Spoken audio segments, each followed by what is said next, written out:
name's Noah and I'm 11 years old and I'm on the spectrum. This is my little cat Luna. Hi, I'm Leanne and I'm Noah's mum and I'm also on the autism spectrum.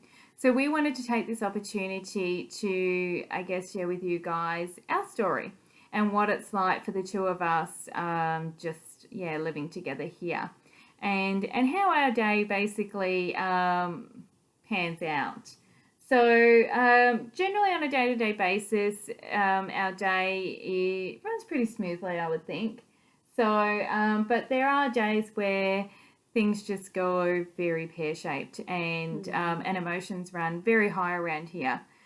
So Noah and I, although we're both on the spectrum, we're very different, and we have different strengths, we have different weaknesses, different likes and dislikes and things like that. So we do have a lot in common, and so I guess sometimes we do balance each other out, but then other times there are communication breakdowns and when we just can't really seem to just get where the other one's coming from, and when the emotions are already high because Noah's had a really big day at school, or I've had a really big day at work, and we come home, we're exhausted, and that's when things start to sort of fall apart. And I guess without having a third person in the house to sort of jump in and kind of mediate, things can just go downhill. So sometimes the best course of action is to just go separate ways. So thank the Lord for Netflix. So I love my Netflix. So what does being autistic mean to you? It means having its challenges and different ways in life, really. Yep. Okay. Yours? What does autism mean to me? I don't know. It's like, it is what it is, really, isn't it? So I guess when I found out being diagnosed as an adult, it was quite relieving to me because all of a sudden the rest of my life just made sense. And instead of thinking that I was dropped on the wrong planet, all of a sudden I realized that I do belong here on Earth. And and it's like being able to look into the mirror and knowing who's actually looking back at you. So, what do you like about your autism? I don't really know actually, because there's not really, you can't really know what to like if you've had autism your whole life. So yeah, that's true. You won't really know what to like about it. You are who you are. It's just you, yeah. Yeah. Yep, no, that makes sense. So is there anything about your autism that you don't sort of like, or? I don't know. No, okay, cool. I don't know. I guess I suppose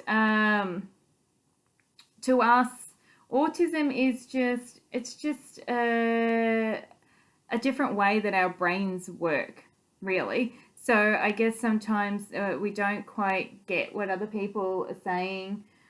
We don't quite understand where they're coming from, and to me, it's like, oh, it's not very logical, is it? And I guess it's that whole sometimes being that person that just doesn't understand the joke, and because it just doesn't make sense, and that happens with Noah a lot. I don't really get his jokes sometimes. But my jokes I think are they're just really strange. funny. So I don't know about that. She just doesn't get it. Everybody else gets it, but yeah, she doesn't get it. And I don't even know what to do with that. So, okay, what do you wish other people knew about us being autistic, or you being autistic, really? I wish they wouldn't, bully me because they think I'm completely different. Well, I am actually completely different, but, you know what I'm saying, right? Yeah, I know what you're saying. So, yeah, I know what you mean. I just don't really have the words. Okay, to that's describe okay. it. Yeah, no, that's fine. I guess, I guess I would wish people to know that, um, you know what? I wish sometimes as a mum that, when the teachers are trying to, explain things to Noah or send things home to Noah, that, I guess I don't like going around, explaining to everybody that I have autism too, but sometimes stuff that, they're talking about, I think, oh my gosh, I just can't even cope with this. So I don't know what they're talking about here. Not because we're dumb, we're certainly not dumb, but sometimes it's just information overload. And especially, by the time I get to the end of my day, and I work with animals, and I love my job, but animals can be unpredictable. So that's exhausting in itself, just knowing that you need to be mentally prepared all day long. And then like the sensory challenges. So, but I guess, maybe probably the best thing that I wish that people knew was that there's nothing wrong with us. We're not broken. So stop trying to fix this. And when we do say that something is challenging for us, accept that at face value and give us the space to kind of work around that or work through that, rather than just, oh, well, I can do it, so why can't you? Oh, well, maybe because I'm not you. So, but so just accept us for who we are, and know that, fair enough, we do have our limitations, but we certainly have strengths in many areas, and they can certainly make up for those limitations. So what's something that you're good at? iPads? Yep. Cool. Anything else? No. Okay. So just your iPad? Okay, cool. No, that's all right. I thought you may have gone on to Xbox, PlayStation. Oh yeah, Xbox, PlayStation, Wii, so anything that fits computer, under that technology banner. iPod, iPhone, Yeah.